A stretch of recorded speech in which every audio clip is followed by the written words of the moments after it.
بسم الله إن الحمد لله والصلاة والسلام على رسول الله وبعد.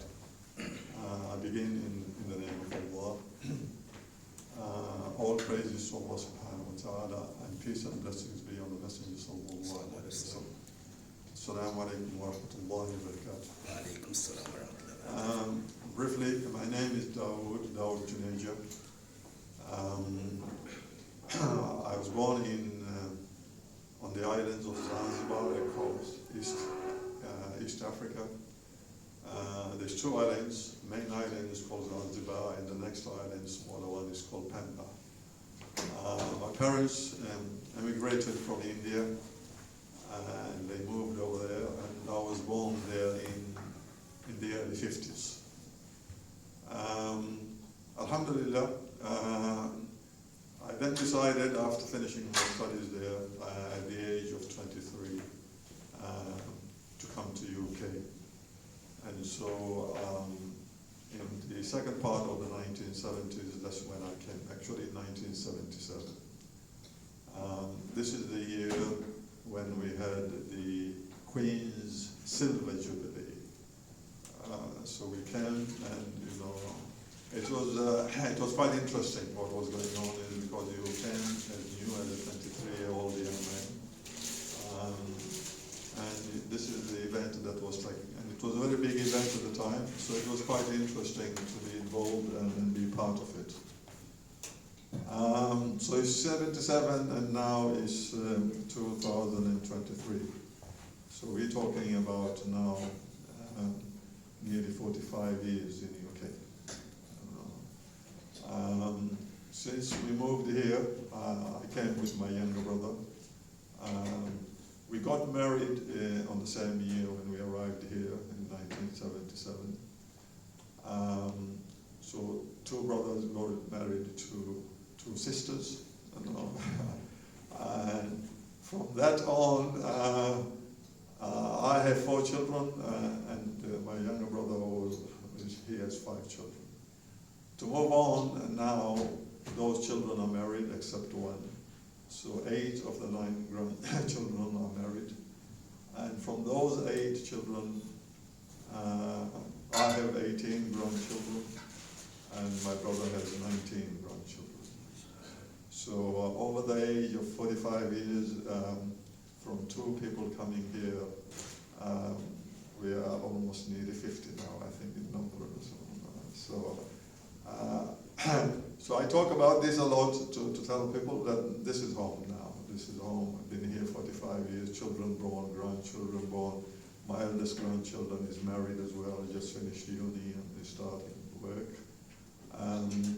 And so we came at the time when there was a lot of issues going on here with terms of migration and in terms of the issues because we were a smaller community then, not many massages around. And by the way, when I came straight to Forest Gate in East London. And so I have been in Newham since I came. Straight away, within a few months after coming here, I started a job with a company in the Tower of London. And since then I haven't stopped working. So we haven't been on what you call income support, or even trying to get housing or anything, no. The 2 brothers, alhamdulillah, we worked. He has his own house, I have my own house. The children are grown up, they're all educated, doing various things, and the grandchildren are coming up, and they're doing exactly the same thing. So we haven't been, as far as I know, any burden on the community, on the society that we came into. Absolutely not. We put our time and effort to study, to work hard, and to achieve the thing that we have achieved. And this is the story of many of the migrants who come in, and in those early days, they worked hard and they have, So worked, a lot of time my work was spent with a company called Ford. Ford was a company which is not far from here, it's in Dagenham. And I retired. During my time as growing up, I got in the early days when we came, the problem with the migration, we used to have a lot of racism anyway. That happens, and you had in those days gangs based mainly on, if it was attacks from the far right, or it was mainly from groups known as skinheads, which was white one. And the other group was known as mods. They used to ride scooters, especially the scooters in those days and all that. But then, things change, and then you had other organizations, coming up. But in general, I think we have been really successful in terms of as a community, especially in Newham, if you look over the years. There's a huge community of migrants working hard, owning businesses, faith places and other things. So, and many of our kids, alhamdulillah, are educated and giving back to the community, the society, part of my work, I also started get involved very deeply with charitable work to give something back to the community. So the first charity I joined in was in 1985.